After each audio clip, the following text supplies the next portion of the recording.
in that area. They have knowledge of safety procedures to keep someone safe, and they have a lot of good gut feelings about what could go wrong. And Pac's words were, I'm gonna cut out Machiavelli, and when I cut out Machiavelli, I'm the hell up out of here. You got your money, I don't want nothing else to do with death row, I'm out. That's how we left that day. There was all kinds of alleged baggage involved as far as Tupac wanting to leave Death Row Records. And he was screaming Machiavelli at the top of his lungs. That bodyguard that was pulled off is prime to the investigation. Not only the reasons for them being pulled off, but what led up to them being pulled off and what information days prior they were privy to. You don't discount that information. At the time in New York, I think we had just finished doing MTV, and he had to come back to LA, I think, to do a video. And he didn't want it to go because he was like uneasy about going. He said he didn't want it to go. Because he had told us that he was not going there with, his words, them sellout niggas. I was told by another one of our security guards that was a bodyguard that he had escorted Pac to the airplane as they were leaving New York. And Tupac told him, specifically told him, that he was a dead man walking. The last thing he said to me prior to leaving was, he's not going to be in Vegas. I don't have to worry about him showing up.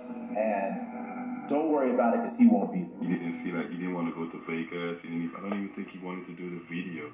I think Tupac wanted to leave, and I don't think Death Row wanted him to go. Tupac was to attend the Mike Tyson-Bruce Seldon fight. I arrived at Las Vegas the day before Pac did on a Friday.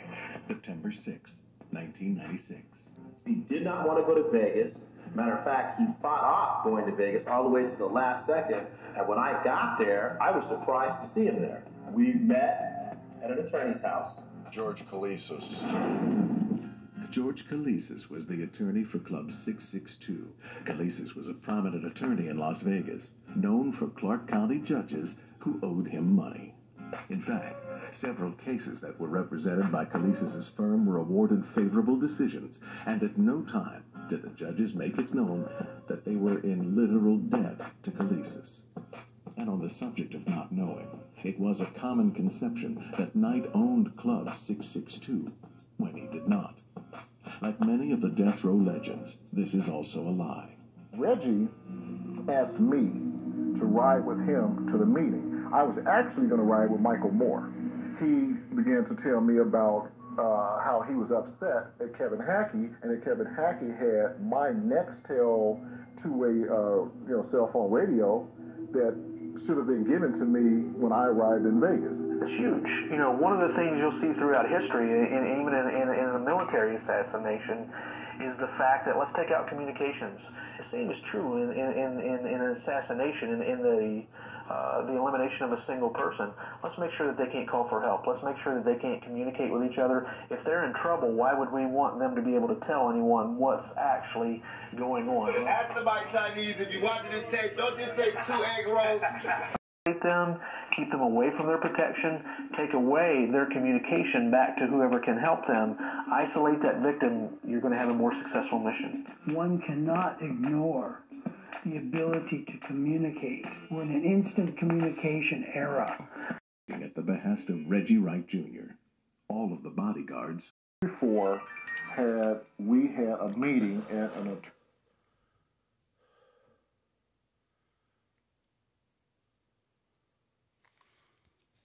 possibility is, in my mind, ridiculous. Kalesis called the meeting at the behest of Reggie Wright Jr. All of the bodyguards were there. Never before had we had a meeting at an attorney's office or with an attorney even present. Reggie Wright told us not to carry any weapons. Never have they told me to leave my weapons, either in my room or my car. So they were asking us to guard Pac and Suge and everyone else completely unarmed. We had never been told to leave our weapons. For an attorney to do that, I don't know why. We had a meeting at Club 662, a security meeting, because for security we had on any given weekend that we were going to be in Las Vegas with all of the artists, and when they were going to be performing or we were going to be at a fight, there would be 23 security members from Wright Way Security. So now I'm in a situation where I'm being asked to guard park without any weapons or a phone. Since I wasn't there to know what was said, I don't know what the reason was for it. If you cannot defend yourself, you're going to be an easier target for me. If you're my intended victim and you carry a gun, I have to plan completely differently than if you did not.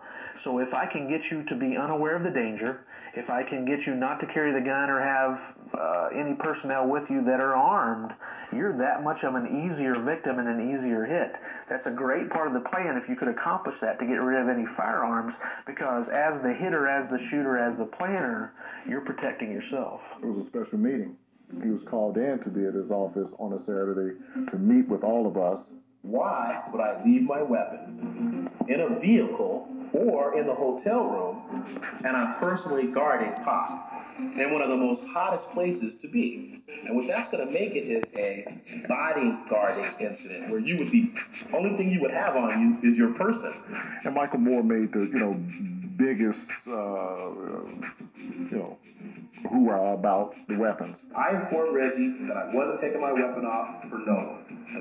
My gun did not belong to Wright Way. It was my personal gun, and I was going to carry it, and that's what I did. Metropolitan Police in Las Vegas were on Suge Knight's payroll that night, moonlighting. And I would think that those guys who were hired by Suge and were with him that night would have been interviewed by the police. But I mean, maybe they know something. Everywhere you went, there was like this tightness that nobody wanted to. It was almost like people were afraid to talk about the case. I mean, there was a weird sort of ring around the investigation that was tough to penetrate. I don't own, and none of the other bodyguards own, the security company.